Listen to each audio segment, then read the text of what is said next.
The Governance of China, Volume 4, by Xi Jinping. Audiobook Part 8. High-Quality Development. Foster new opportunities and open up new horizons. Main points of the speech at a joint panel discussion of CPPCC National Committee members from the economic circles during the third session of the 13th CPPCC National Committee. We need to take a comprehensive, dialectical, and long-term view of the current economic situation, develop new opportunities in the midst of crisis, and open up new prospects in the midst of change.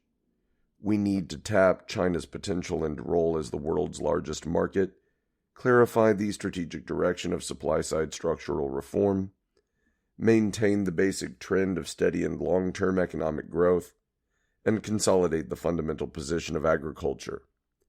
We will stabilize the 6 fronts: employment, finance, foreign trade, inbound investment, domestic investment, and market expectations, and guarantee the 6 priorities: jobs, daily living needs, food and energy security, industrial and supply chains, the operation of market players, and the smooth functioning of grassroots government.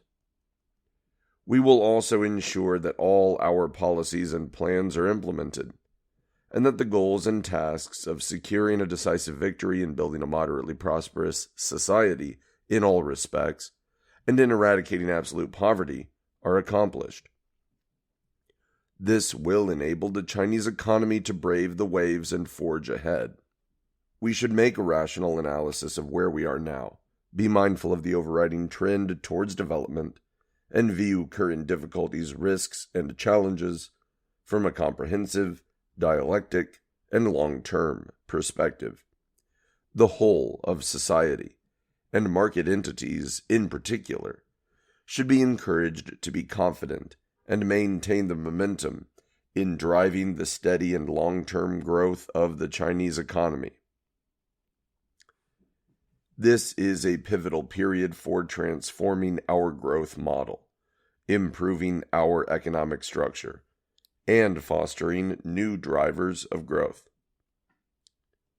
The prospects for economic development are promising, but we are also confronted with difficulties and challenges brought about by a lattice of structural, institutional, and cyclical problems, and the impact of the COVID-19 epidemic. It can be seen that China's economy is coming under great pressure.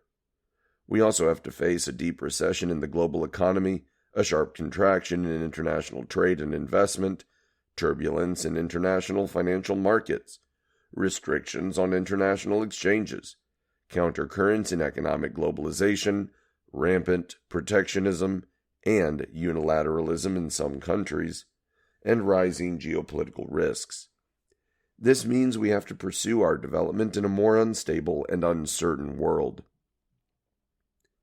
It is important to note that the basic features of the Chinese economy remain unchanged. It has great potential, deep resilience, ample room for maneuver, and multiple policy tools.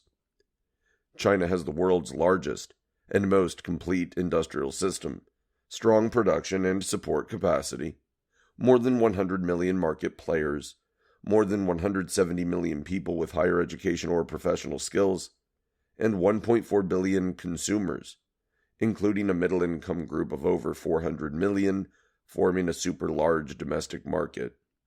China is making great headway in new industrialization, informatization, urbanization, and agricultural modernization, with huge potential for investment. Its basic socialist economic system, public ownership playing the dominant role while developing together with other forms of ownership, multiple models of distribution with, to each according to their work as the principal form, and a socialist market economy, is conducive to stimulating the vitality of market entities, unleashing and developing productive forces, promoting efficiency and equity, and achieving common prosperity. In the future, satisfying domestic demand will be the starting point and goal of development, We will establish a complete system of domestic demand to promote innovation in science and technology and other fields, and accelerate the development of strategic emerging industries, such as the digital economy, intelligent manufacturing, life sciences, health, and new materials, so as to foster new growth poles. In order to cultivate new strengths for China's participation in the international cooperation and competition, we need to ensure smooth production, distribution, circulation, and consumption, and gradually form a double development dynamic with the domestic economy as the mainstay, and the domestic economy and international engagement providing mutual reinforcement. Protectionism is on the rise in today's world, but we need to stand on the right side of history. We should uphold multilateralism and democracy in international relations, pursue development in a spirit of open and win-win cooperation, strive to make economic globalization open, inclusive, balanced, and beneficial to all, and foster an open world economy. At the same time, we need to adopt a vision of safe development with the appropriate systems and mechanisms in place. Shore up points of weakness, safeguard the security of industrial and supply chains, and guard against and diffuse major risks. Promote integrated high-quality development of the Yangtze River Delta. Major points of the speech at a forum on advancing the integrated development of the Yangtze River Delta. August 20th, 2020. We should fully recognize the position and role of the Yangtze River Delta in our country's economic and social development. Given the new situation and new requirements for integrated development in this region, we need to be both goal and problem-oriented and do hard and solid work on key tasks to achieve concrete results in the Delta. Since the launch of the strategy for promoting integrated development of the Yangtze River Delta more than a year ago, people in Jiangsu, Zhejiang, and Anhui provinces and Shanghai municipality, regions which make up the Delta, together with those of the competent government departments, have worked hard to implement the decisions and plans of the CPC Central Committee and secured remarkable results. First, you have gained a good understanding of the strategy of the CPC Central Committee and pursued the integrated development of the Yangtze River Delta as a part of the overall national strategy for regional development. You are clear about the region's strategic position as a vibrant growth pole for the country, and you are striving to turn it into a model of high-quality development, a pioneer area in realizing basic modernization, a demonstration area for integrated regional development, and a new pacesetter of reform and opening up. Second, you have adopted innovative approaches and made breakthroughs in key sectors and areas to accelerate integrated development of the Delta. Third, you have achieved preliminary results in implementing the strategy. Key pillars of the planned policy framework have been put into place, and the multi-tiered work mechanism has started to function. Both the integration mechanism and interconnected infrastructure have played their roles in COVID-19 epidemic prevention and control, as well as in reopening the economy. In general, a new dynamic driving the integrated development of the Yangtze River Delta is taking shape. This shows the decisions and plans of the CPC Central Committee are sound, and they are being rigorously implemented. To further the integrated development of the Yangtze River Delta in the face of significant and complex challenges, people must be clear about the position and role of the Delta in China's economic and social development. First, the region should be the first to form a new development dynamic. As the global market is shrinking, we should concentrate our efforts on running our own affairs well. China is a massive market. We should lose no time in creating a double development dynamic with the domestic economy as the mainstay and the domestic economy and international engagement providing mutual reinforcement. The region should leverage its strengths, such as a wealth of talent, advanced science and technology, an advanced manufacturing industry, largely complete industrial and supply chains, and huge market potential, and explore ways to create a new development dynamic. Second, The region should become a trailblazer in promoting innovative development in China's science, technology, and industry. As a new revolution in science, technology, and industry gathers pace, China urgently needs to boost its capacity for scientific and technological innovation. Shanghai and other parts of the region should not only produce quality products, but also become a source of advanced technologies to support high-quality development of the whole country. Third, the region should move faster to make itself a pace-setter of reform and opening up. In recent years, economic globalization has encountered headwinds. The more this is the case, the harder we should work to promote and spearhead economic globalization and build a global community of shared future. The Yangtze River Delta has always been at the forefront of China's reform and opening up.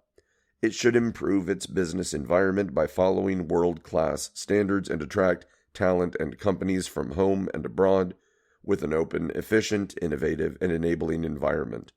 It should promote trade and investment facilitation and become an important bridge between the international and domestic markets. Integration and high quality are two pillars underpinning the development strategy of the Delta. An integrated approach should be taken to break local administrative barriers, strengthen policy coordination, and enable the smooth flow of production factors in more sectors.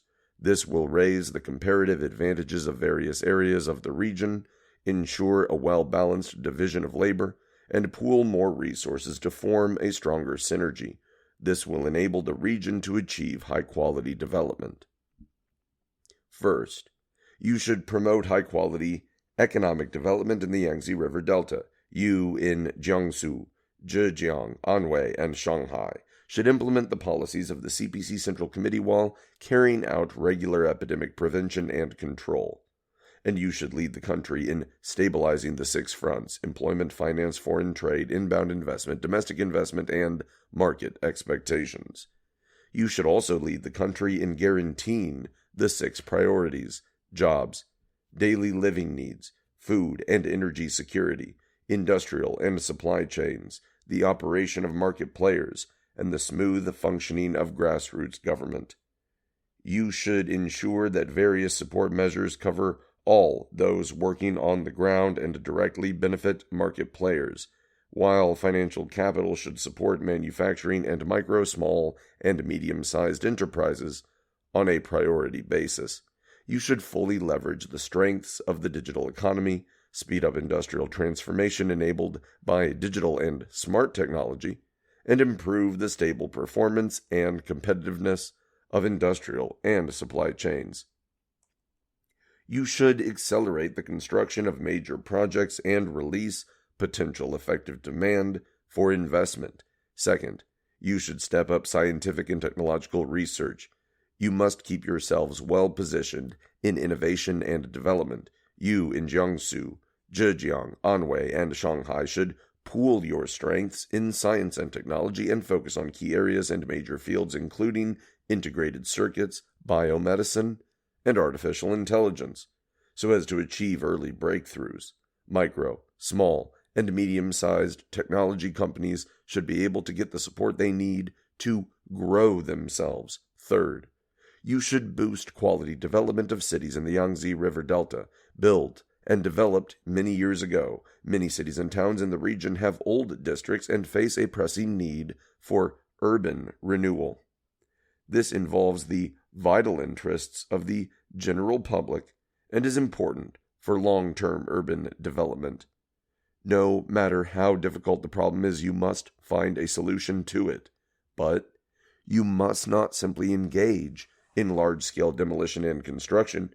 You should protect urban history, culture, and landscapes, and avoid constructing faceless buildings and cities. You should resolutely stop speculation in real estate under the name of urban renewal. You should firmly implement the principle that houses are for living in and not for speculative investment, and put in place a long-term mechanism to ensure steady and sound development of the real estate market. Fourth, you should speed up high-quality development of underdeveloped regions. An important goal of integration is to address imbalanced development between different regions. Gaps in development also mean potential for development. The competent government departments should take more targeted measures for underdeveloped regions to help them keep pace with the Yangtze River Delta in pursuing integrated high-quality development. As a Chinese saying goes, the sea is vast because it embraces many rivers.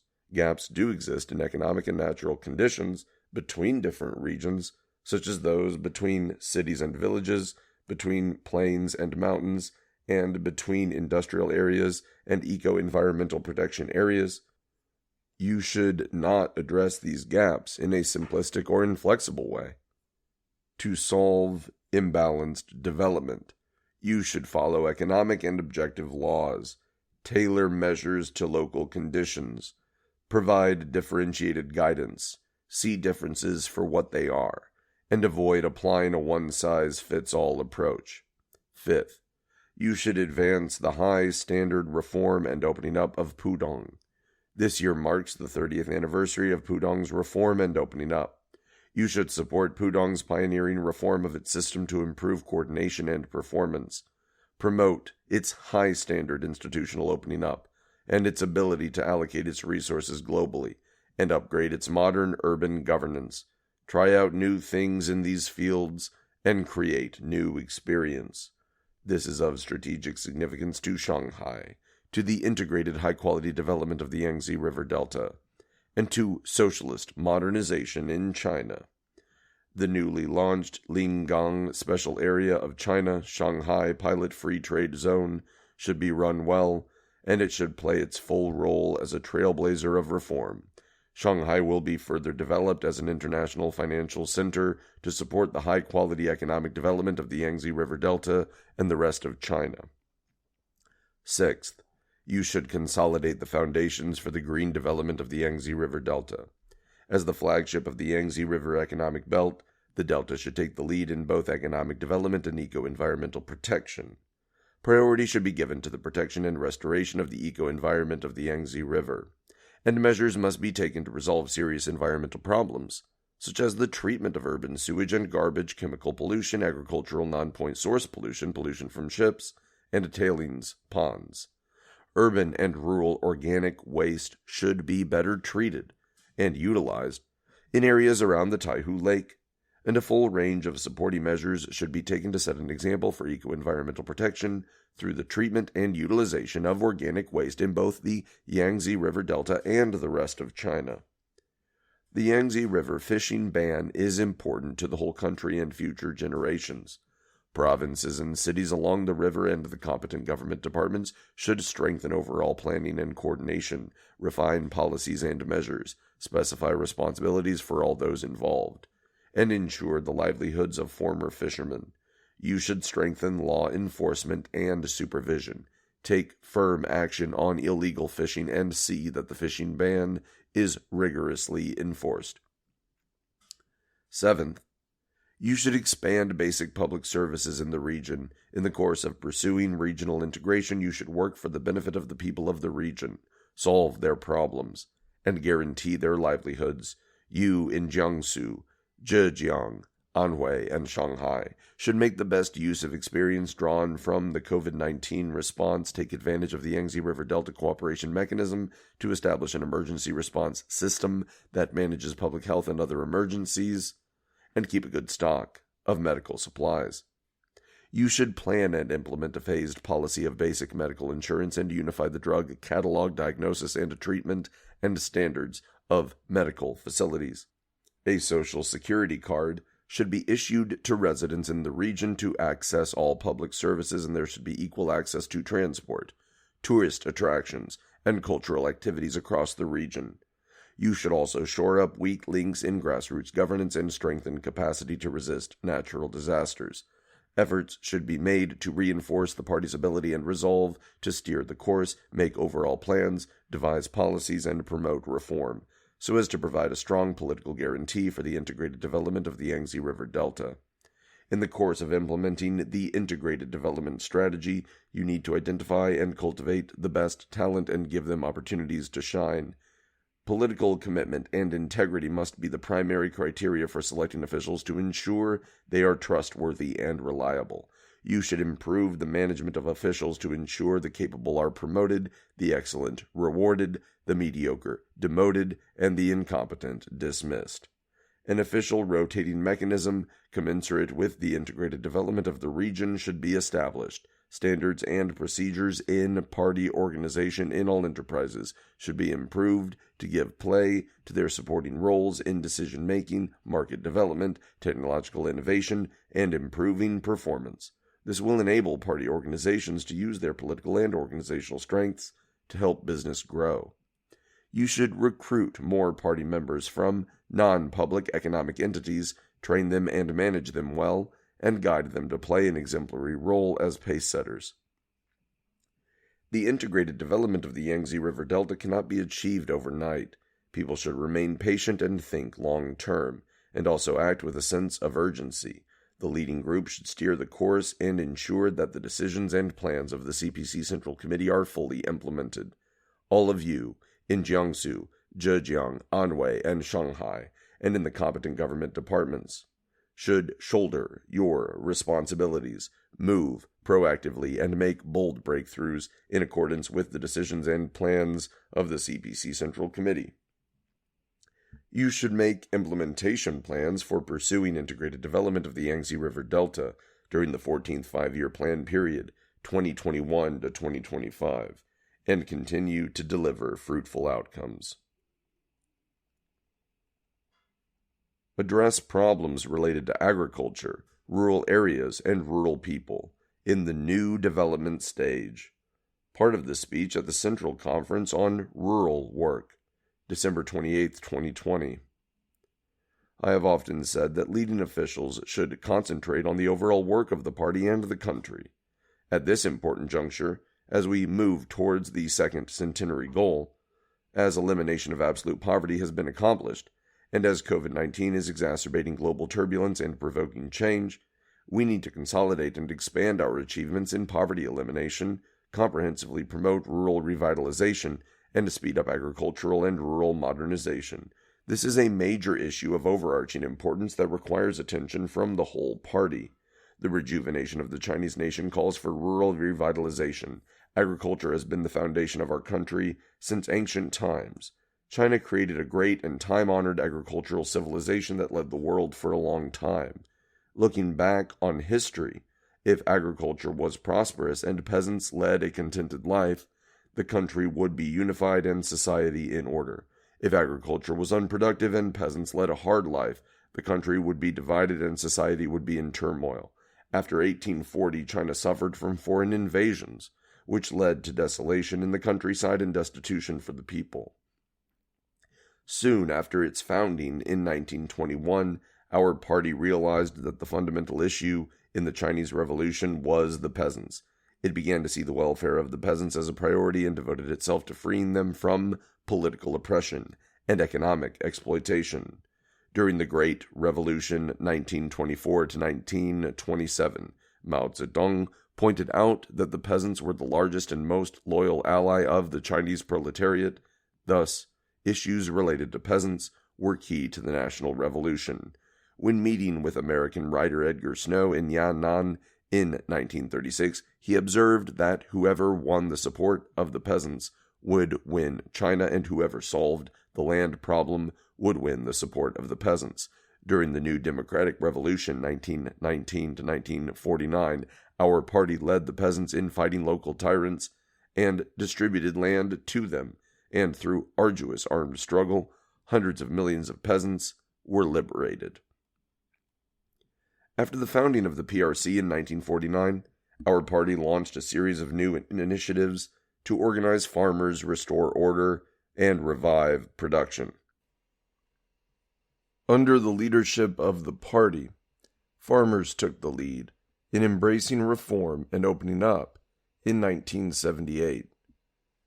By constantly unleashing and developing productive forces and promoting all-round progress in rural areas, they made a historic leap from lacking adequate food and clothing to enjoying moderate prosperity in all respects. since the 18th CPC National Congress in 2012. Solving problems related to agriculture, rural areas, and rural people has been a top priority in the work of the Whole Party and Poverty Elimination, a landmark project in building a moderately prosperous society in all respects. We have organized the largest and most determined campaign against poverty in human history, which has benefited the largest number of people. We have launched the Rural Revitalization Strategy and achieved historic change and a transformation in agriculture and rural areas. Our country's overall agricultural production capacity has increased visibly, and its grain output has exceeded 650 million tons for the past 6 years. The per capita income of farmers has more than doubled compared with 2010. Their lives have significantly improved, and the countryside has been transformed. Extraordinary changes have taken place in poverty-stricken areas, and we have achieved historic success in eliminating the absolute poverty that has plagued the Chinese nation for thousands of years. All of this has contributed to our success in building a moderately prosperous society in all respects, and laid a solid foundation for building China into a modern, socialist country. These achievements are the result of a concerted effort on the part of the whole party and the whole country. As has long been said, agriculture is the foundation of a country and the top priority in governance. Footnote 1. See Ma Qian, Records of the Historian Shi Ji. End of footnote 1. Attaching importance to agricultural development is the fundamental plan of the country. Footnote 2. Fang Xuanling et al., Book of Jin, Jin Shu. End of footnote 2. History and our experience show that only when agriculture is stable can a country enjoy peace. We should view agriculture, rural areas, and rural people from a broad historical perspective. Only with this perspective can we better understand our party, our country, and our nation in building a modern socialist country in an all-round way and realizing the rejuvenation of the Chinese nation. The most arduous and onerous tasks are to be found in rural areas, where the broadest and most profound foundations are set. Despite the progress we have achieved in issues of agriculture, rural areas, and rural people, the foundations of our agriculture are not yet solid. There are still wide gaps in development and incomes between urban and rural areas and between regions. Our major social problems are still exemplified by the urban-rural imbalance caused by insufficient rural development. With only 3 5-year plan periods between now and 2035, we need to act quickly. We need to define agricultural and rural modernization, conduct rational analysis and in-depth studies, and set the goals and tasks to be accomplished by 2035 and by the middle of this century. The priority at this stage is to formulate the agricultural and rural development plan for the 14th 5-year plan period. The world is undergoing change on a scale unseen in a century. Stability in agricultural production and solid foundations for agriculture, rural progress, and the well-being of rural people will serve as ballast in our dealing with change and seeking future development. Only with progress in issues related to agriculture, rural areas, and rural people can China, a huge country with a population of 1.4 billion, secure the initiative in overall development. At present, the international environment is becoming increasingly complex, with more instability and uncertainties. The COVID-19 pandemic is exerting a far-reaching impact, economic globalization is facing countercurrents, and the world is undergoing turbulence and change. We must have a clear understanding of the situation and be prepared for prolonged endeavors. I have repeatedly emphasized the need to run our own affairs well. One of them is to focus on agricultural production and deal with uncertainties in the external environment with the certainty of stable domestic production and supply. To cope with risks and challenges, we must stabilize not only agriculture but also rural areas. When the economy wobbles, it is migrant workers who bear the brunt. When the international financial crisis broke out in 2008, more than 20 million migrant workers lost their jobs and returned to their rural homes this year due to the impact of COVID-19 and the international economic downturn. Nearly 30 million migrant workers either stayed at home or returned to their hometowns from cities. The key reason why our society has remained stable in adversity is that farmers still have their land and houses back home, which means they have land to farm, food to eat, and work to do if they return home. Even if they do not return to the cities, they still feel secure. It will take us a long time to build a modern socialist country in an all-around way. Before these migrant workers are fully settled in cities, we should not rush to sever their links with the countryside. Instead, they should have the choice of either living in cities or in the countryside. This is why China's urbanization is unique. It also gives us room for maneuver and a particular advantage in addressing risks and challenges. Building the new development dynamic is a strategic measure that China has taken to respond to world changes. It is also a strategic move to adapt to changes in its own development stage and to seize the initiative. We have focused our strategy on expanding domestic demand. To achieve this, we must fully tap the vast potential of the countryside. The comprehensive modernization of areas that are home to hundreds of millions of rural residents will unleash huge demand for consumption and investment. The economic flow between urban and rural areas is an inherent part of the domestic economy and is also key to ensuring a healthy balance between the domestic economy and international engagement in the double development dynamic. The whole party must be fully aware of the importance and urgency of addressing problems related to agriculture, rural areas, and rural people in the new development stage, and address these problems as a top priority in the work of our party.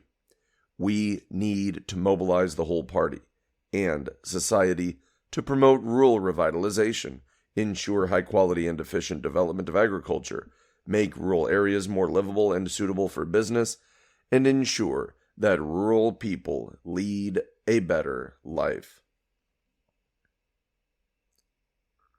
Strive for greater strength and self-reliance in science and technology. Part of this speech at the joint session of the 20th meeting of the members of the Chinese Academy of Sciences, the 15th meeting of the members of the Chinese Academy of Engineering, and the 10th Congress of the China Association for Science and Technology, May 28, 2021. In today's world, change on a scale unseen in a century is unfolding rapidly. The international environment is complex. The world economy has remained sluggish. Global industrial and supply chains are being reshaped, and instability and uncertainty are on the rise.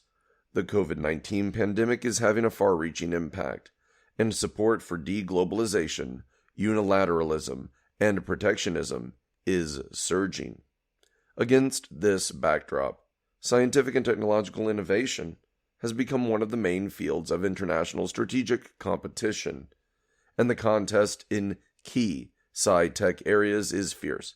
Therefore, we must maintain an acute sense of potential risks and challenges, and be well prepared in both mind and action.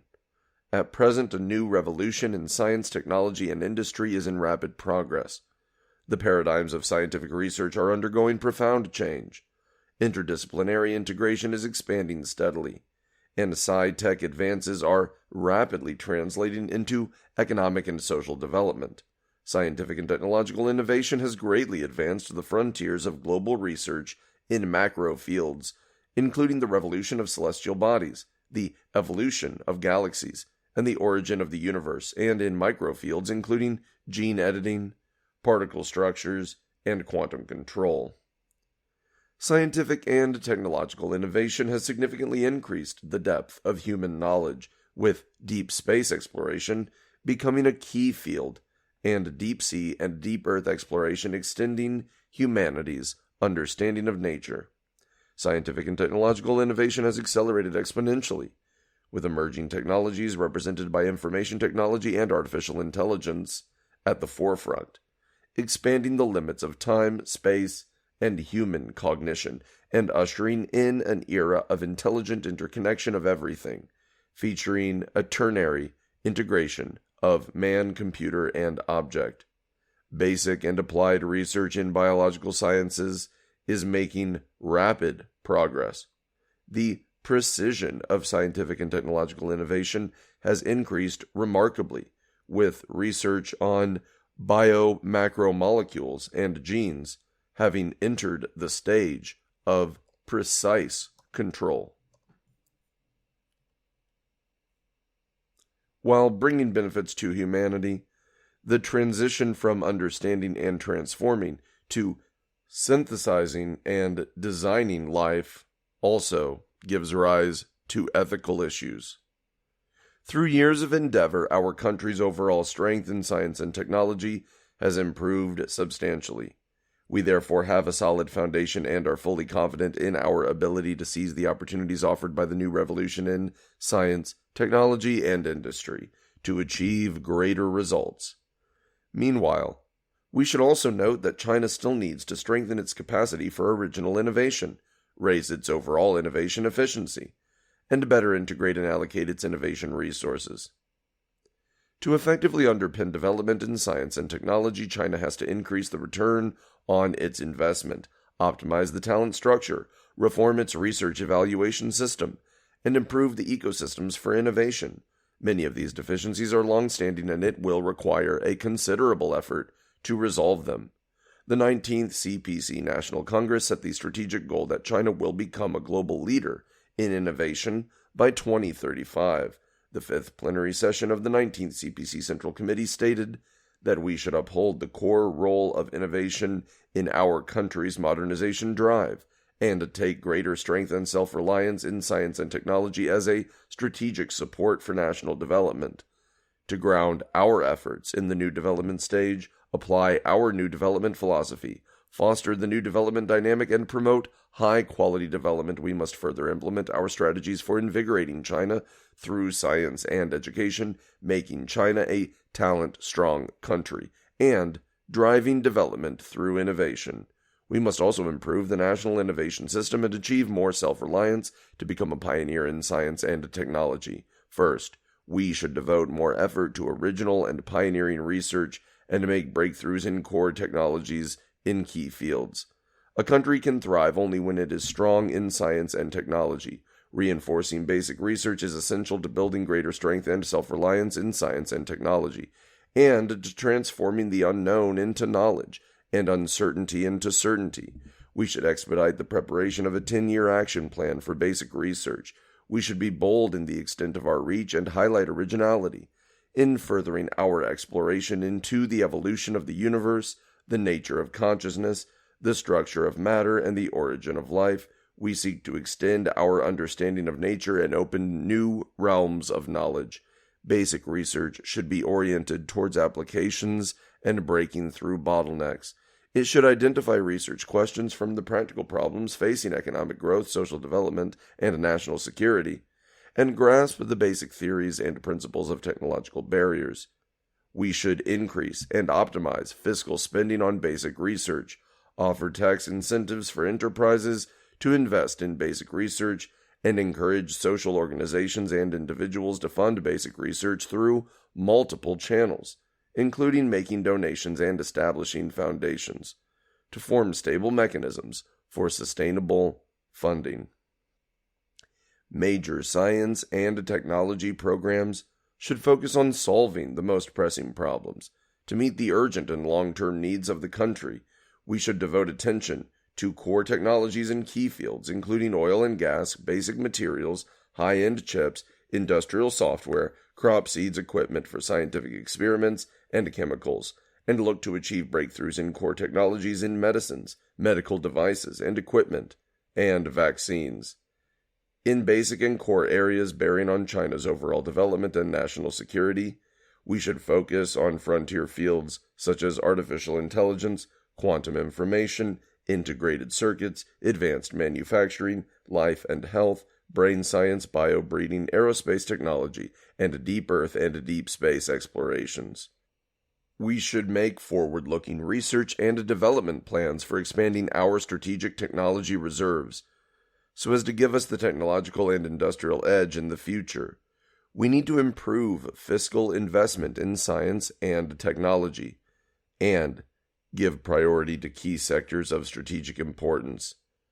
The integration of innovation and industrial chains hinges on the status of enterprises as the main players in innovation. We should motivate enterprises to innovate by giving them incentives and facilitating their transformation. We should challenge them to formulate questions and find answers through collaboration on key projects and integrated research and development. We should encourage innovation consortia established by leading enterprises with the support of universities and research institutions and the collaboration of all parties involved.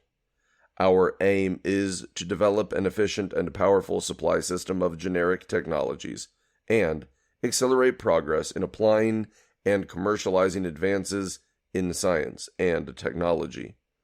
Modern engineering and technical sciences are an indispensable bridge between theoretical science and industrial development, and play a key role in science and technology. We should strengthen interdisciplinary research in modern engineering and technical sciences to drive the development of basic science and engineering technology and form a complete framework of modern science and technology. Second, we should increase our country's strategic capacity in science and technology and improve the overall efficiency of the national innovation system. National strategic capacity in science and technology is the focus of international competition among scientific and technological powers.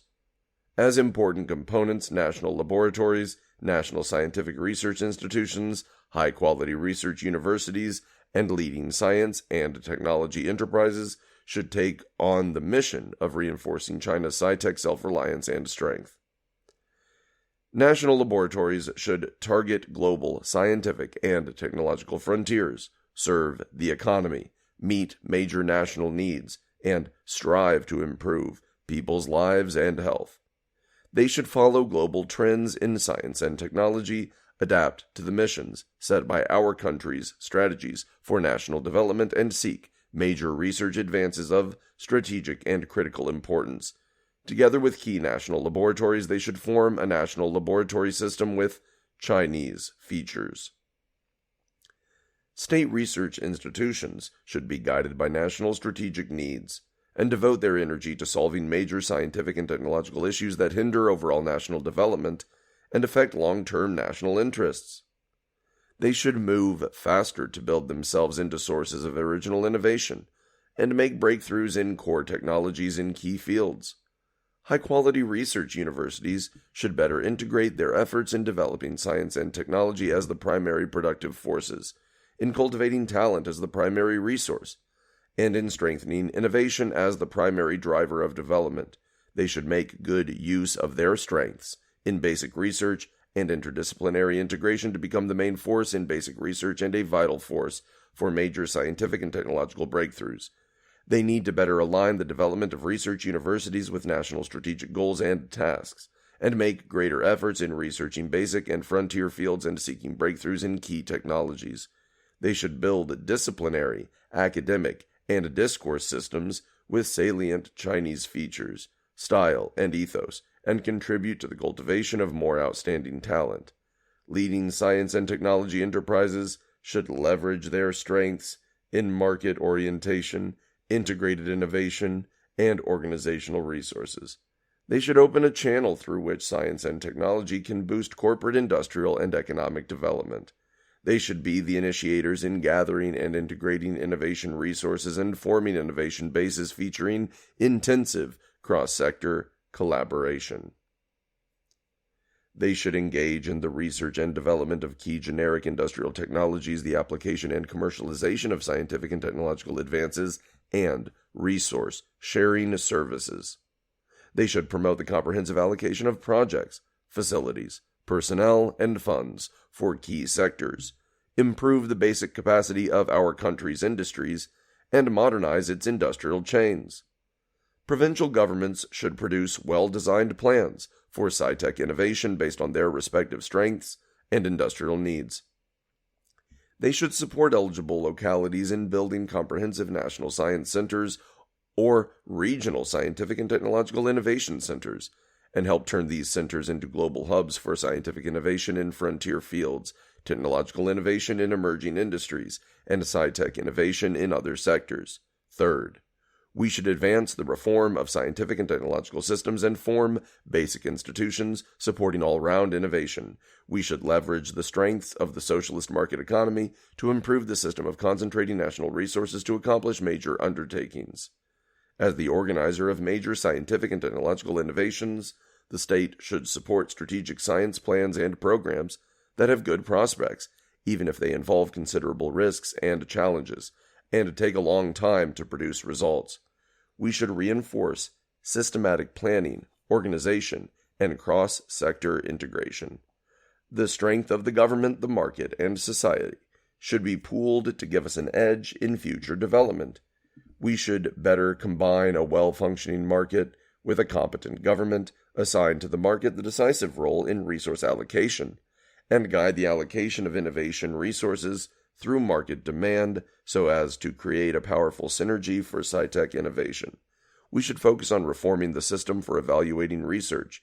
Evaluation should be directed towards quality, performance, and contribution as the core indicators in order to fully and accurately reflect the originality of research results, the impact of their application, and their actual contribution to economic and social development.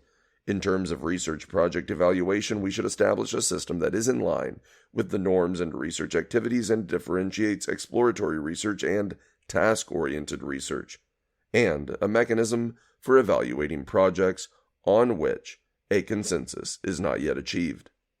In terms of talent evaluation, we should discard the approach that overemphasizes research papers, academic titles, educational backgrounds, and awards, establish new standards, and expedite a new system that values innovation, ability, and contribution as main indicators.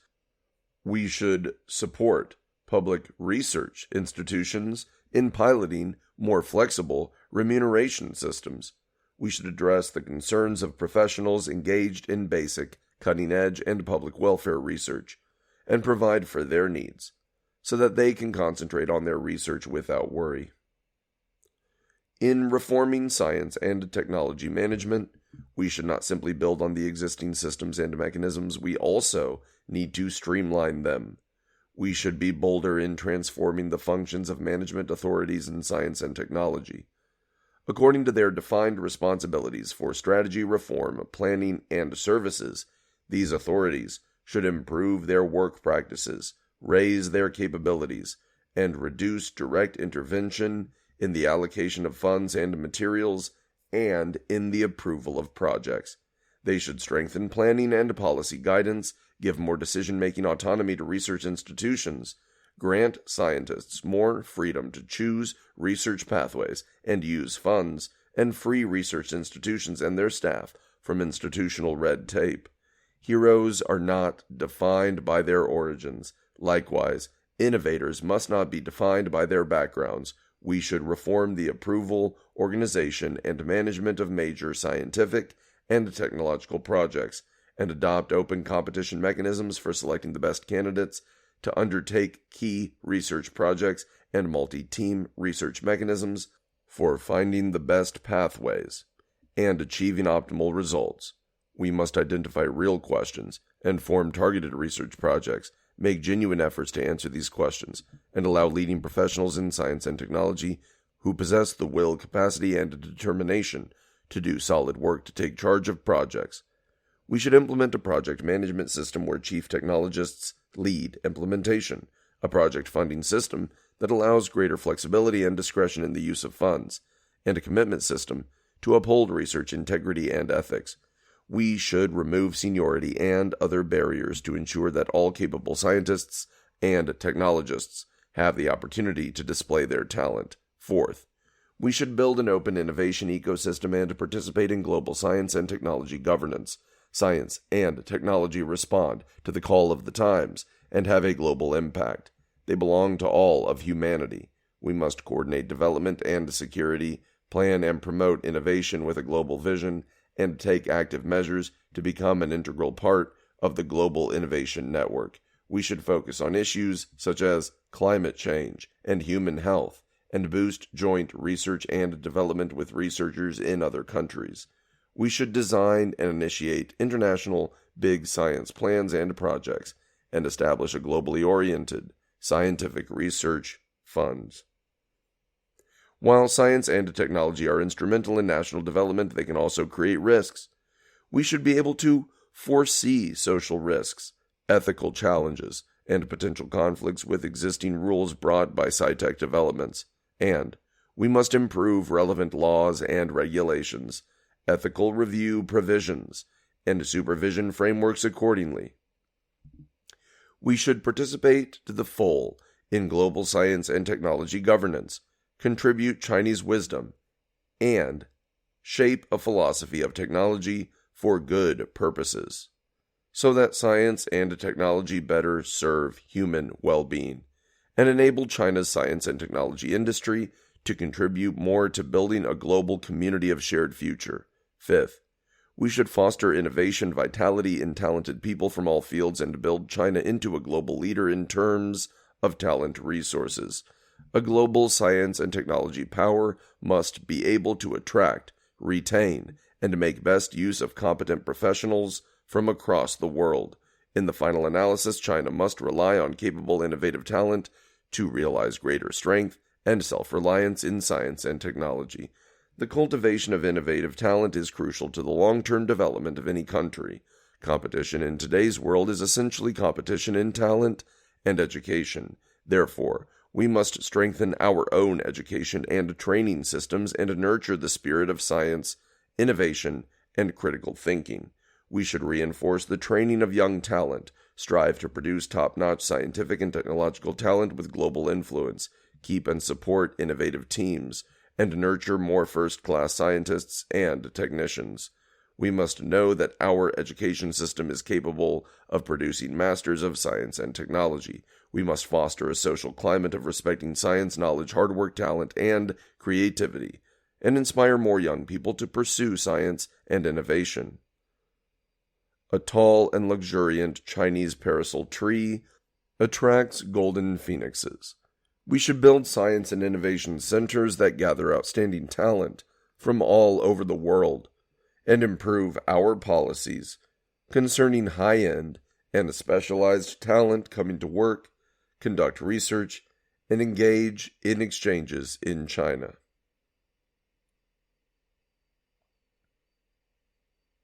Innovation in science and technology requires a sustained investment of time and energy. In 1961, the central authorities set a provision to ensure that researchers should not be distracted to do things not related to their research. Time is a prerequisite for innovation. We should establish a mechanism that enables scientists and technologists to devote most of their energy to research, development, and innovation.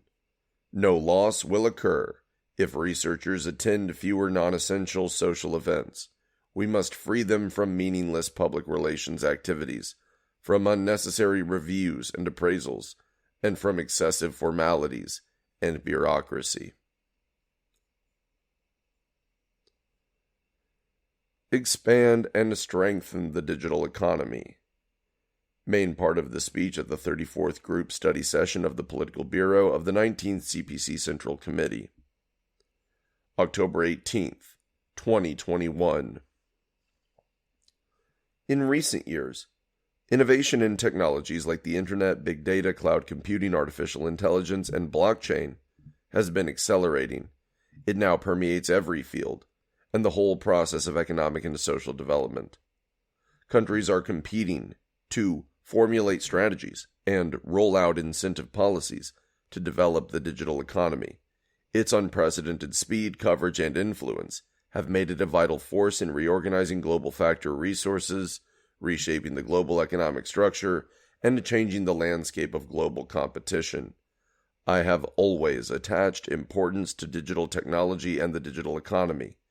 When working in Fujian province in the year 2000, I proposed building a digital Fujian, and in 2003, during my tenure in Zhejiang province, I again made a plan to build a digital Zhejiang. Since the 18th CPC National Congress in 2012, I have emphasized on many occasions the importance of the digital economy.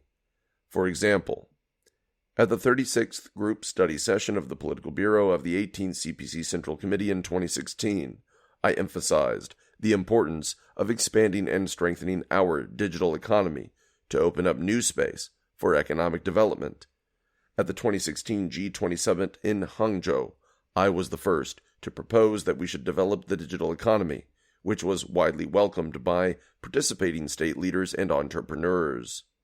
At the second group study session of the Political Bureau of the 19th CPC Central Committee in 2017, I said we must move faster to build the digital China, develop a data-driven digital economy, and integrate the digital economy with the real economy.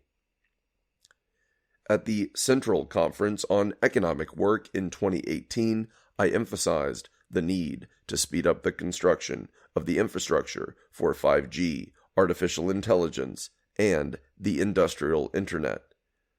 In my congratulatory letter to the 2021 World Internet Conference Wuzhen Summit, I pointed out that for people of all countries to benefit from digitalization, we must stimulate the vitality of the digital economy, increase the efficiency of digital government, optimize the environment of the digital society, set up a digital cooperation model, and build a digital security shield.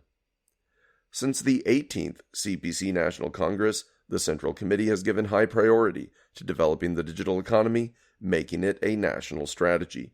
The 18th CPC Central Committee decided at its 5th plenary session in 2015 to implement the National Big Data Strategy and the strategy of building China into a cyber power, expand a space for the cyber economy, integrate the development of the Internet with economic and social progress, and support Internet-based innovation.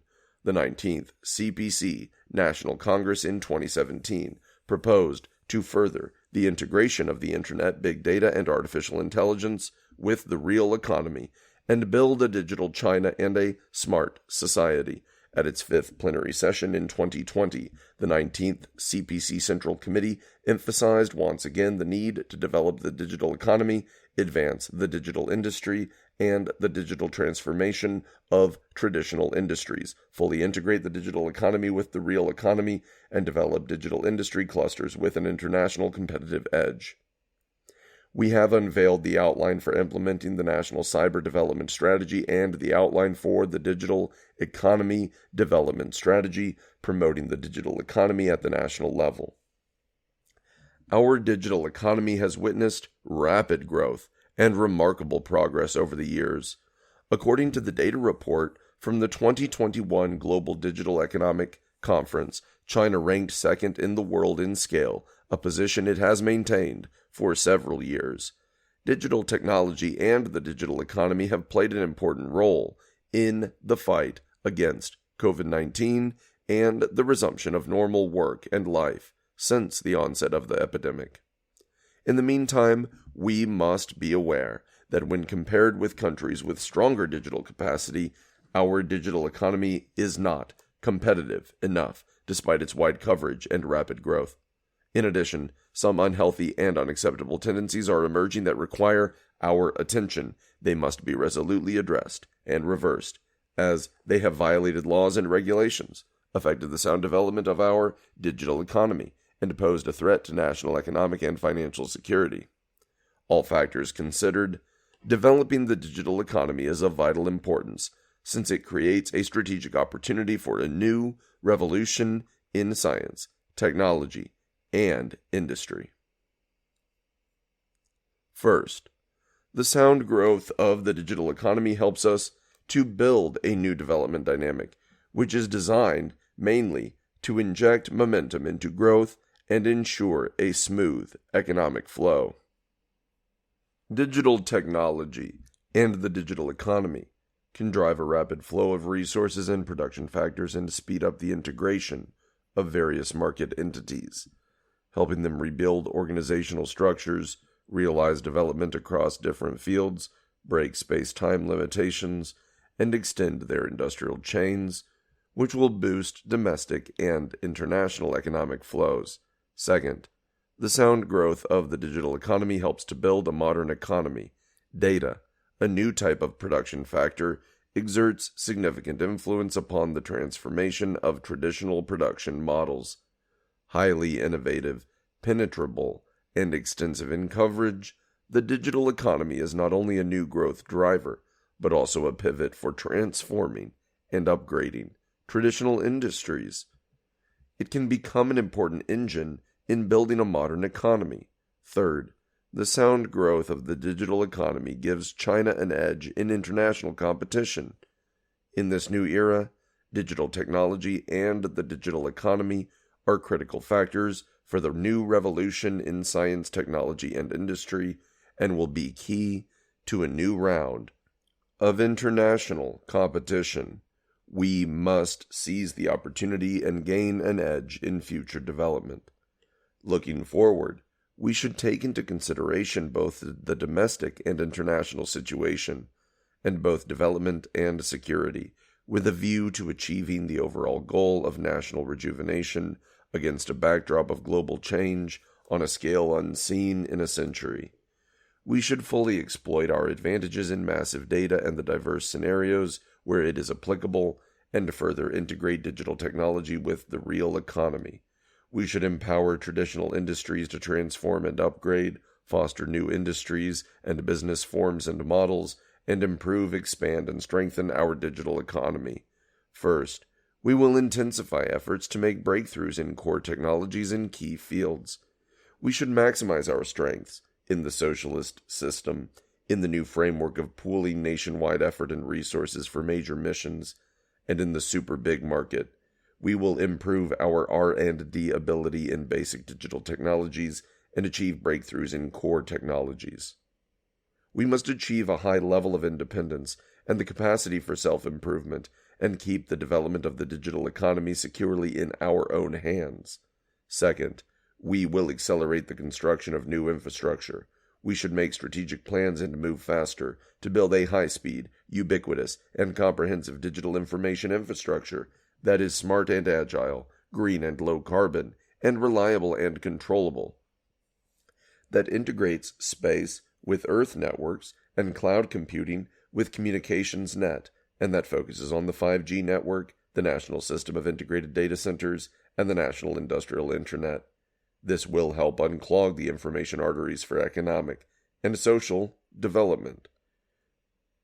We should go all out to scale up the industrialization and extensive application of the digital information technology. We will develop large software enterprises with international influence, support them in making breakthroughs in key software, help them expand and grow, and increase our capacity for technological innovation and supply capabilities in key software. Third, we will integrate the digital economy with the real economy. We must follow the development trends of digitalization, networking, and smart technology, and advance digital transformation of the manufacturing industry, service sector, and agriculture. We should transform traditional industries thoroughly with new internet technology, improve the total factor productivity, and release the full potential of digital technology in amplifying and doubling economic growth.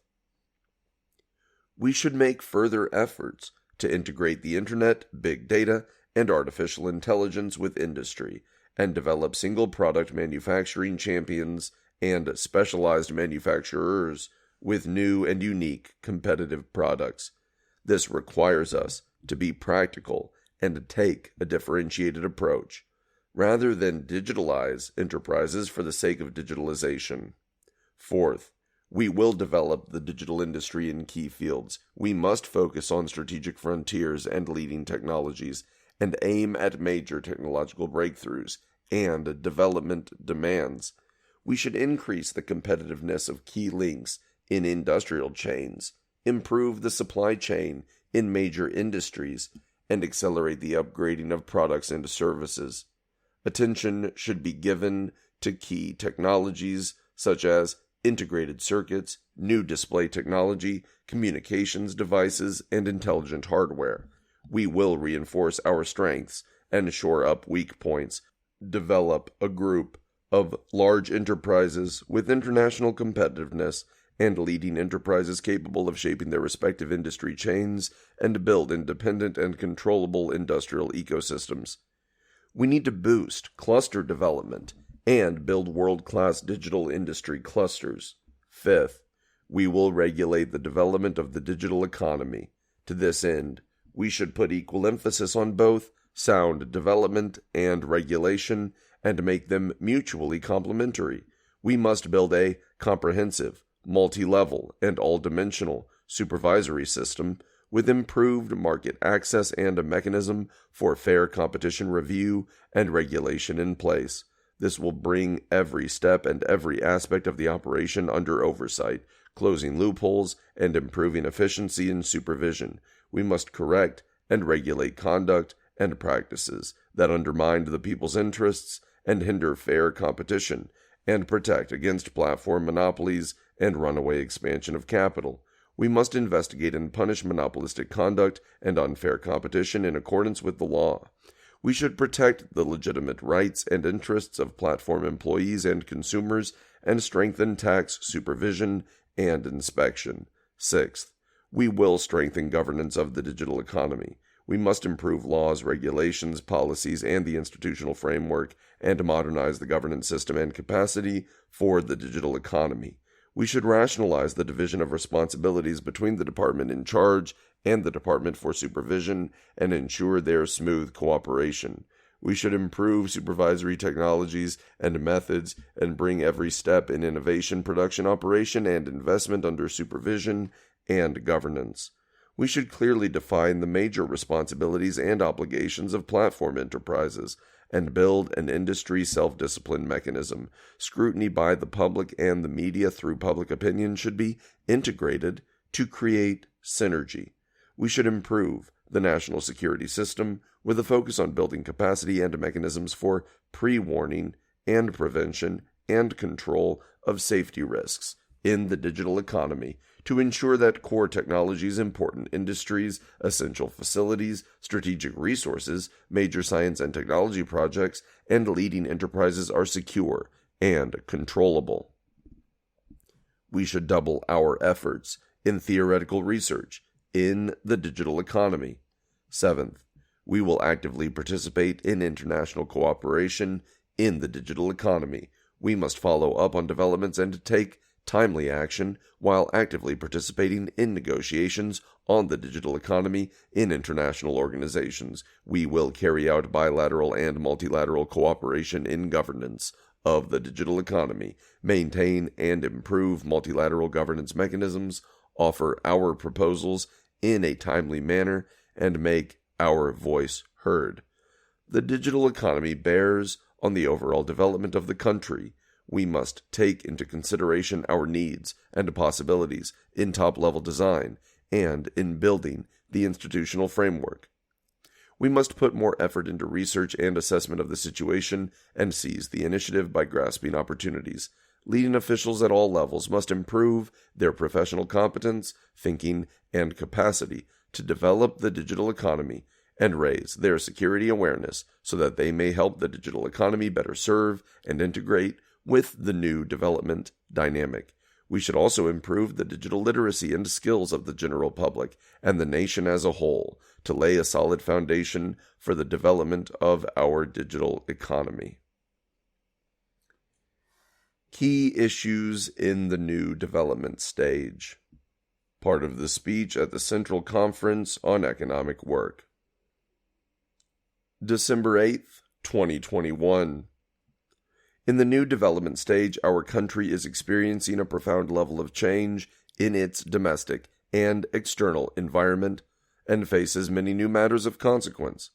We should understand them fully. Here I want to emphasize the following. First, we must understand our strategic goal of common prosperity and know how to make it happen. A country is truly prosperous only when its people are prosperous. Footnote 1. Zhong Hui, My Humble Views, Chu Rao Lun. Zhong Hui, 225 to 264, was a general in the Three Kingdoms period. End of footnote 1. The creation and distribution of wealth is a critical issue faced by all countries. In some Western countries, growing social wealth is accompanied by polarization and a persistent wealth gap. In Latin America, the disparity in distribution is significant in some low-income countries. Under socialism, our expectation is that the country will progressively unleash and develop the productive forces, create and accumulate social wealth, and at the same time prevent polarization and make more substantive progress in promoting well-rounded human development and common prosperity for all. We used to practice inflexible egalitarianism when the level of average income was low in our country. After we launched reform and opening up in 1978, some people and regions took the lead in achieving prosperity, and the income gap in the country grew quickly. Some people have amassed wealth by dubious means, and this can pose threats and challenges to healthy economic and social development. Common prosperity is an essential requirement of socialism with Chinese characteristics. How can we achieve this goal? We are charting a path forward. First, we should make the cake of social wealth bigger through the concerted efforts of all our people. Then, we should properly handle the relationship between growth and distribution by institutional means so as to share the cake fairly.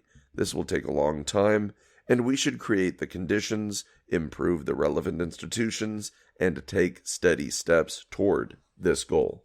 In promoting high-quality development, we should prioritize employment, which is pivotal to people's well-being. Economic growth should play a bigger part in boosting employment and providing more and better employment opportunities. We should support the development of micro, small, and medium-sized enterprises and their role as main job providers. We must draw lessons from some Western countries where the real economy has been sidelined by the virtual economy. We should continue to make the real economy stronger to create more high-quality jobs. We should invest more in human capital, raise the quality of education, and strengthen vocational education and skills training. This will help us to improve the quality of the workforce, adapt to the need for high-quality development, and prevent the risk of large-scale unemployment. We should make greater use of the functions and roles of distribution. We should properly handle the relationship between efficiency and equity, and put in place a basic institutional framework in which distribution, redistribution, and third distribution coordinate with and complement each other. Distribution according to work should continue as the mainstay, and we should increase the share of work remuneration in primary distribution and improve distribution based on factors of production. We should ensure the adjusting role of redistribution and make it more targeted by better leveraging taxation, social security, and transfer payments. We should bring into play the role of third distribution and guide and support enterprises and social groups with both the will and the capacity to participate actively in public welfare and charity undertakings. But we will not allow charitable donations to be coerced by means of moral blackmail. We should improve our system of policies and institutions on public services. In pursuing common prosperity, we must not resort to welfarism. In the past, some countries embraced populism and pampered a large number of lazy people who were given something for nothing. Consequently, the fiscal burden became too heavy, and they were caught in the middle-income trap. Once welfare has gone up, there is no way to bring it back down again. Welfarism beyond the means of the state is unsustainable and will inevitably have severe and economic, political consequences. We should respect the principle of doing what we can to the best of our ability, focus on improving public services, provide basic public services in a targeted manner in education, healthcare, elderly care, housing, and other fields that concern the people the most, and ensure subsistence for those in difficulty. We should not set expectations too high or make unrealistic commitments. Second, we must understand the nature of capital and how it works. Karl Marx and Friedrich Engels did not envisage the possibility of a market economy under socialism. Thus, they could not anticipate how socialist countries should treat capital. Though Vladimir Lenin and Joseph Stalin led socialist development in the Soviet Union under a highly centralized planned economy, they did not encounter significant problems caused by capital. Creating the socialist market economy has been one of our party's great achievements. As we develop our socialist market economy, it is to be expected that various types of capital will become involved. Although capital in a socialist economy is inherently different in many respects from that in a capitalist economy, they both have a natural tendency to pursue profit. It is wealth that binds the people of a country together, and it is the law that governs the wealth of a country. Footnote 2. Wang An-shi, an essay on wall inscriptions at the Vice Finance Minister's office. Wang An-shi, 1021 to 1086, was a thinker, writer, and statesman of the Northern Song dynasty. End of footnote 2. We need to explore how to boost the positive contribution of capital in the socialist market economy while keeping its negative effects under control. Due to inexperience and a lack of regulation in recent years, disorderly capital expansion, cynical manipulation of the capital market, and the pursuit of exorbitant profits became apparent in some areas of our economy. This requires us to regulate capital, draw on its strengths, and manage its deficiencies. We must not allow financial magnates to act unscrupulously. Meanwhile, we should ensure that capital functions properly as a production factor. This is a major political and economic issue that must be addressed. In our work, we should do a good job in the following. We must set up traffic lights for capital flows. Traffic on the road needs to be controlled with traffic lights. Likewise, capital also needs to be regulated. No capital of any type can be allowed to run out of control. We must prevent unchecked growth of capital and combat monopolies, exorbitant profits, sky-high prices, destructive speculation, and unfair competition. We must reinforce effective regulation of capital in accordance with the law. The socialist market economy is law-based, and capital must operate in accordance with the law. Curbing the disorderly expansion of capital is not intended to deny its worth, but to ensure its orderly growth. To regulate capital, we should strictly enforce the relevant laws and regulations and improve those that are incomplete. We must support the healthy growth of capital through regulation and guidance. We should uphold and improve the basic socialist economic system and remain committed to consolidating and developing the public sector and to encouraging, supporting, and guiding the non-public sector. We should promote healthy development in the non-public sector and of all those working in the sector. Third, we must understand how to ensure the supply of primary products. Guaranteeing the supply of primary products is a major strategic issue for a large country like ours. We should strengthen strategic planning and make timely adjustments when necessary to ensure that supplies are secure. We should give priority to resource conservation. Utilized with restraint, resources will be abundant. Otherwise, they will be scarce. Footnote 3. Zhang Zhuzheng, Memorial to the Throne on Current Affairs. Zhang Zhuzheng, 1525 to 1582, was a statesman of the Ming dynasty. End of footnote 3. We should implement a comprehensive resource conservation strategy and promote conservation campaigns in all fields. In manufacturing, we should promote efficient, economical use and recycling of resources, reduce energy and material consumption per unit of product, accelerate technological transformation, and raise productive efficiency. In consumption, we should heighten public awareness of conservation and encourage simple, moderate, green, and low-carbon ways of life. We should oppose waste, extravagance, and excessive consumption, continue the Clear Your Plate and other campaigns that aim to reduce food waste, and launch initiatives to make party and government institutions more conservation conscious, families and residential communities more environmentally conscious, and transport and commutes more eco-friendly.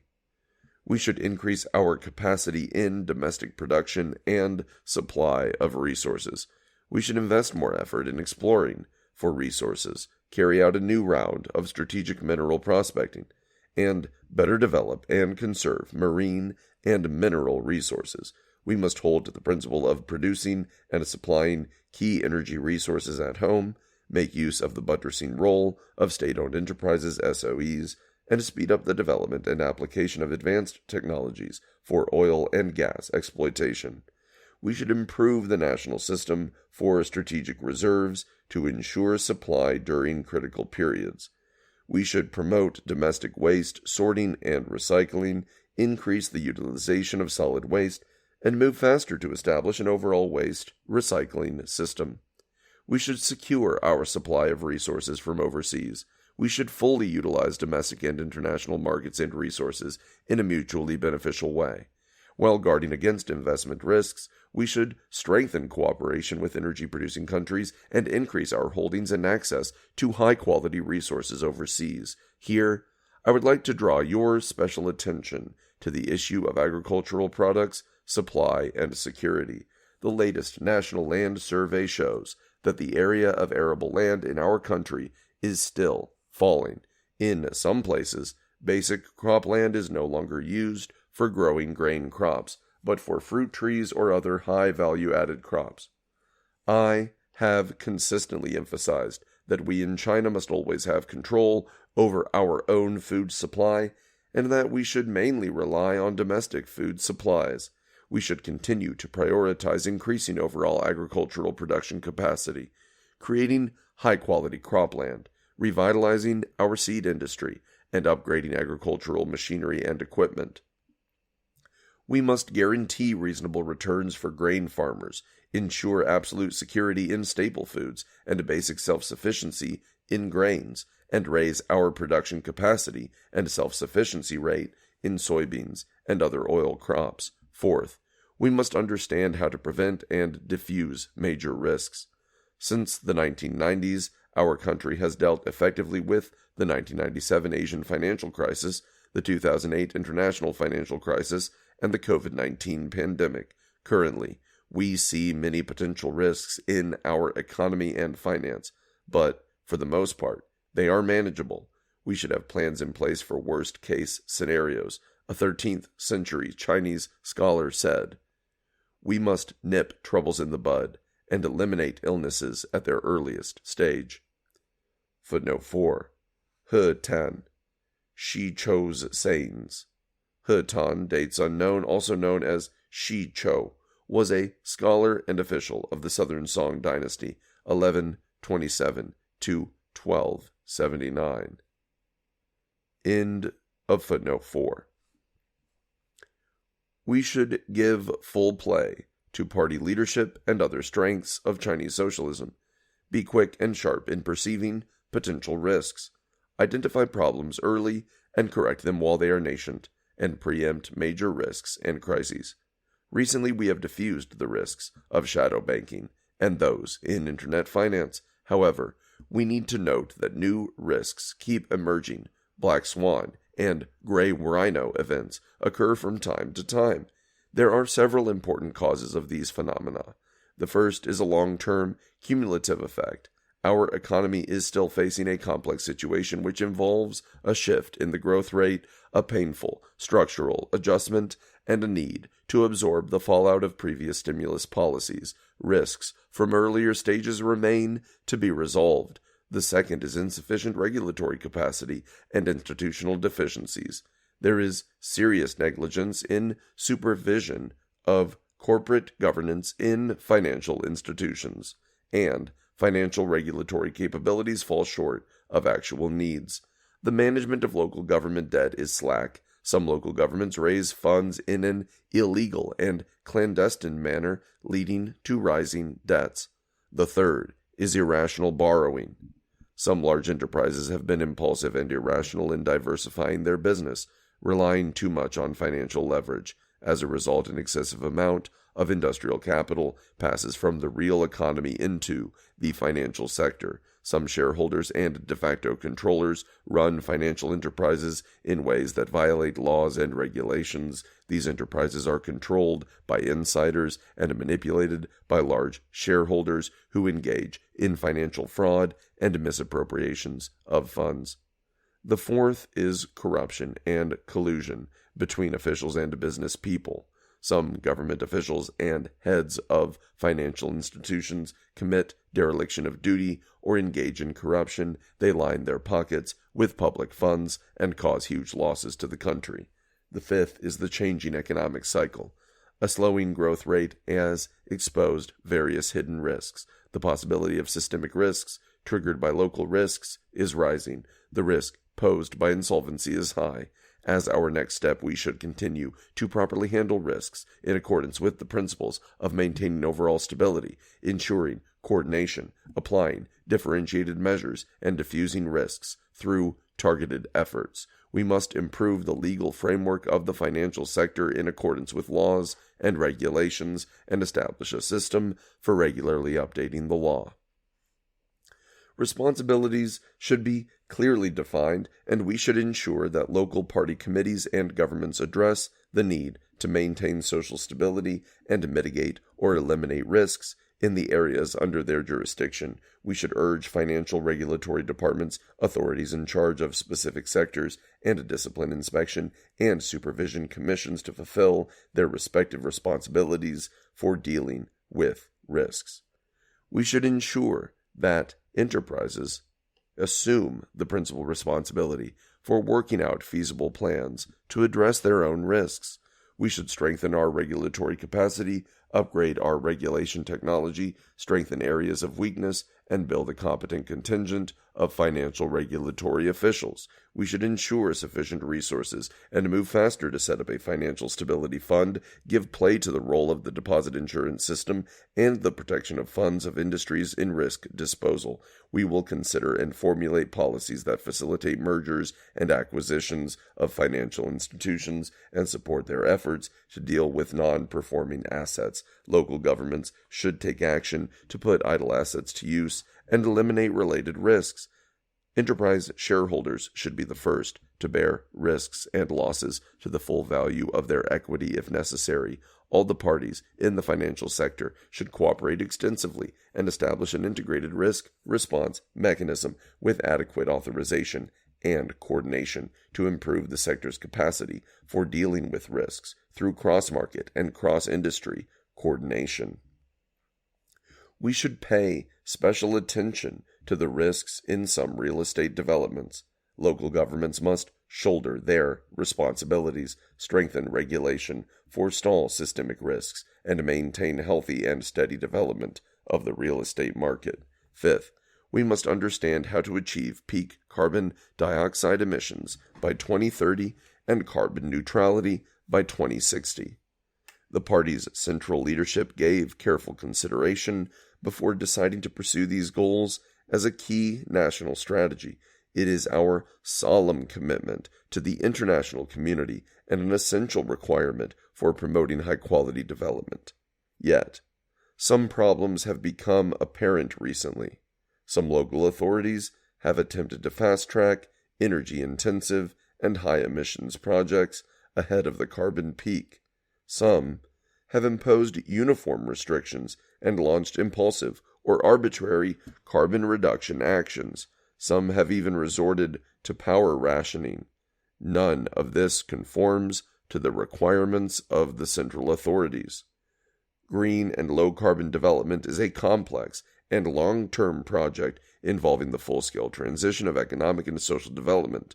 Adjusting the energy mix and the industrial structure cannot be accomplished overnight without consideration of our realities. If the phase-out of conventional energy is not accompanied by a substitution with safe and reliable new energy, it will have an impact on economic development and social stability. Reducing pollution and carbon emissions is integral to economic restructuring. We need to establish the new before getting rid of the old and make holistic plans. At the 9th meeting of the Central Commission for Financial and Economic Affairs, I outlined our agenda for realizing peak carbon and carbon neutrality and highlighted the principles that we should follow to coordinate efforts nationwide, prioritize conservation, give play to the role of both the government and the market, ensure smooth domestic and international supply, and prevent risks. The central authorities have issued guidelines for achieving peak carbon and carbon neutrality and approved an action plan for the former. While we must be resolute in pursuing our carbon goals, we should also be aware that they cannot be realized overnight. Therefore, we must make steady progress, striving to reach these goals step by step. We must base our policies and actions on our national conditions, recognizing the fact that coal has long been our primary source of energy. We must take this into consideration when pursuing our peak carbon goal. While promoting the clean and efficient use of coal, we should expedite the adoption of coal-fired power plants to fluctuating demand, develop renewable energy, promote an optimal combination of coal and new energy, and increase our new energy accommodation capacity. We must make every effort to achieve breakthroughs in green and low-carbon technologies and to promote and apply advanced technologies. We should be more objective in the assessment of carbon control work, improve the system for dual control over the volume and intensity of energy use, create conditions for a subsequent transition to dual control over the volume and intensity of carbon emissions, and accelerate the formation of a mechanism providing incentives and disincentives in order to reduce pollutants and carbon emissions. All local authorities and relevant departments should take a holistic approach to their work on these controls and on the peak carbon and carbon neutrality goals, and avoid a simplistic tasking of every lower level with targeted quotas. We must ensure the nation's energy supply, balance multiple goals, and increase energy supply via more channels. Large enterprises, and SOEs in particular, should take the lead in guaranteeing supply and maintaining stable prices. Serious incidents like extensive power cuts will not be accepted. We should promote the energy revolution, push forward reform in energy use, supply, technology, and institutions, strengthen international cooperation, and build up our strength in energy.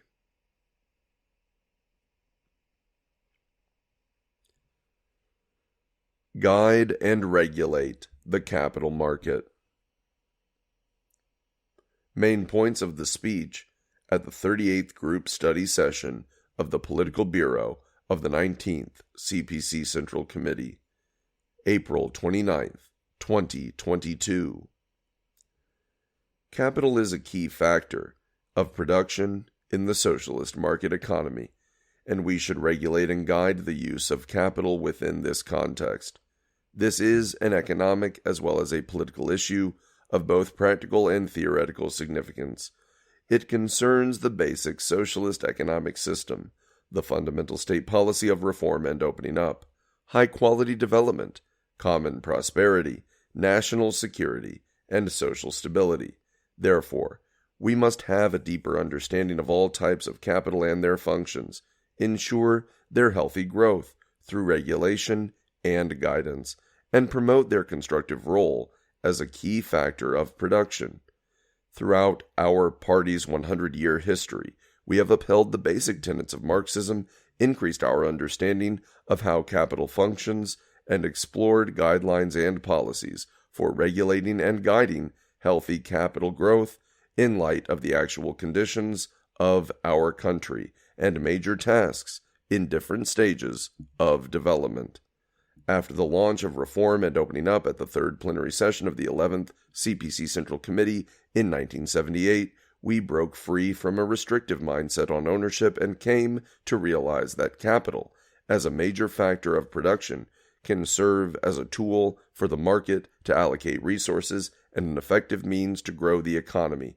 We realized that a socialist country can use all types of capital to promote economic and social development. Step by step, we established the basic socialist economic system and introduced the socialist market economy, in which various forms of ownership develop together, with public ownership playing the dominant role, and multiple forms of distribution coexist, observing to each according to their work as the principal form.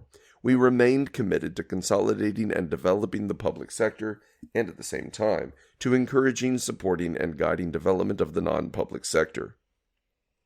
Since the 18th CPC National Congress in 2012, we have improved the basic socialist economic system and established the two above-mentioned commitments as a fundamental strategy for upholding and developing socialism with Chinese characteristics in the new era, and as a major guideline for the party and the country.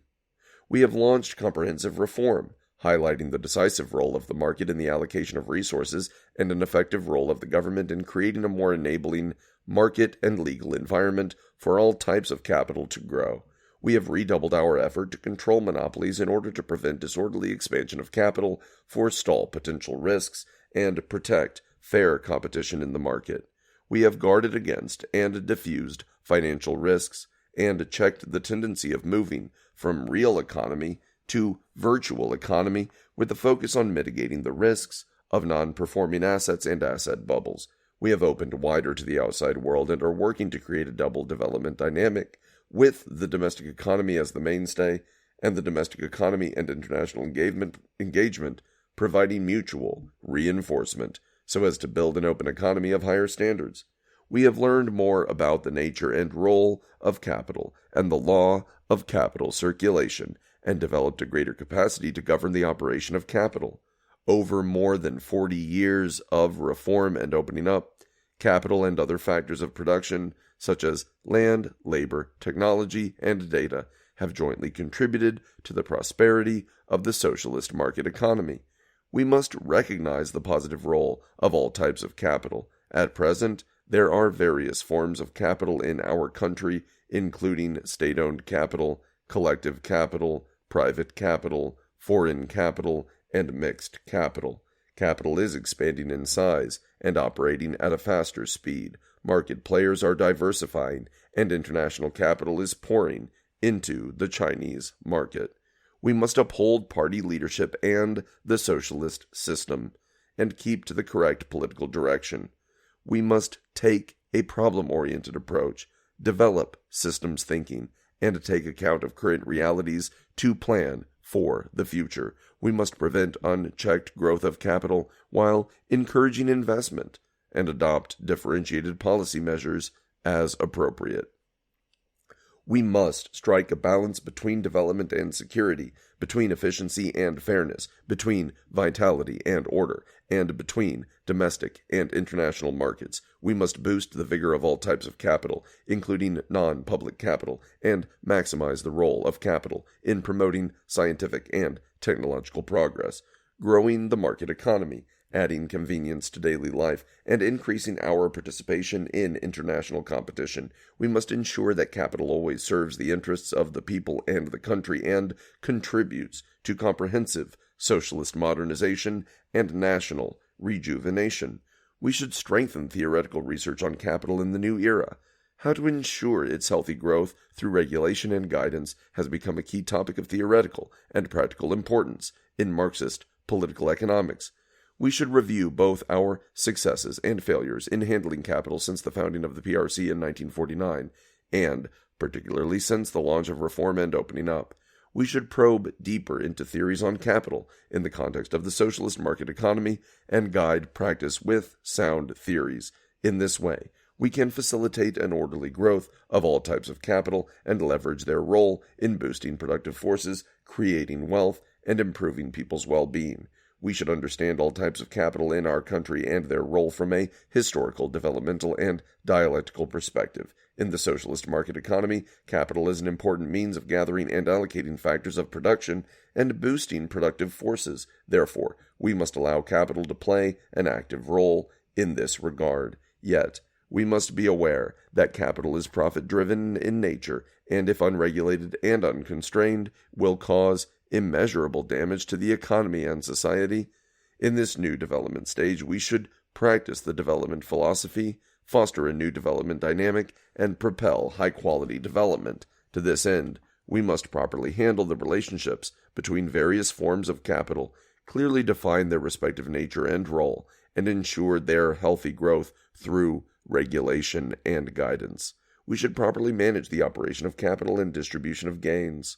The socialist nature of our country determines that we must adopt multiple forms of distribution with, to each according to their work, as the principal form, and implement the principle of putting people first in social distribution.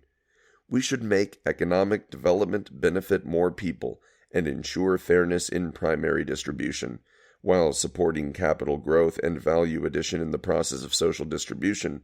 We should, more importantly, respect the underlying principle of to each according to their work. Development is for the people and by the people, and its benefits should be shared by the people. In this way, we will remain committed to the path towards common prosperity. We should continue to reform the capital market. We should further improve the fundamental institutions of domestic capital market and better leverage its role to create greater space for the growth of all types of capital. We should improve the system of property rights protection, fully implement relevant policies and policy reviews to ensure fair competition, and remove market barriers, providing all types of capital with equal access to orderly competition and fair opportunities to participate. We should improve the institutions of the open economy, pursue high-standard opening up, and facilitate investment. With an enabling market environment, we will be able to attract more international capital to our country for investment and business growth. We should support and encourage domestic capital and enterprises to go global. We should regulate and guide the growth of capital. We should set up traffic lights for capital flows by improving relevant laws and developing a complete and cohesive framework of well-conceived rules and systems. To protect property rights, respect contracts, unify the market, and ensure equal exchange, fair competition, and effective regulation, we should enact, amend, repeal, or interpret relevant laws and regulations to address prominent problems. We should maintain strict controls on capital market access, improve relevant institutions, and to make the negative list for market access more precise and appropriate. We should improve the rules for capital operations. We must strengthen regulation and law enforcement against monopolies and unfair competition, and punish abuses of the dominant market position and other illegal activities in accordance with the law. We should advocate a healthy culture of credibility and integrity and encourage players in the capital market to practice the core socialist values, uphold business ethics, and fulfill their social responsibilities. We should promote comprehensive and effective governance of capital operations. We should document successful experiences, identify market trends, and enable innovation. We should make our governance more targeted, rational, and effective. We should devise a whole process capital governance system that ensures ex-ante guidance, in-process safeguards, and ex-post regulation. We should further institutional reforms and exercise accurate and sound regulation in accordance with the law, in a fair manner, and at the source. We should fully enforce accountability, adopt new approaches and overcome weaknesses, and modernize our capital regulation capacity and system. Regarding the regulatory responsibilities that are not explicitly stipulated in laws, we should remain faithful to the principle that whoever exercises the power of approval or the administrative authority performs capital regulation. We should strengthen capital regulation by local governments and ensure that their responsibilities are fulfilled to the letter.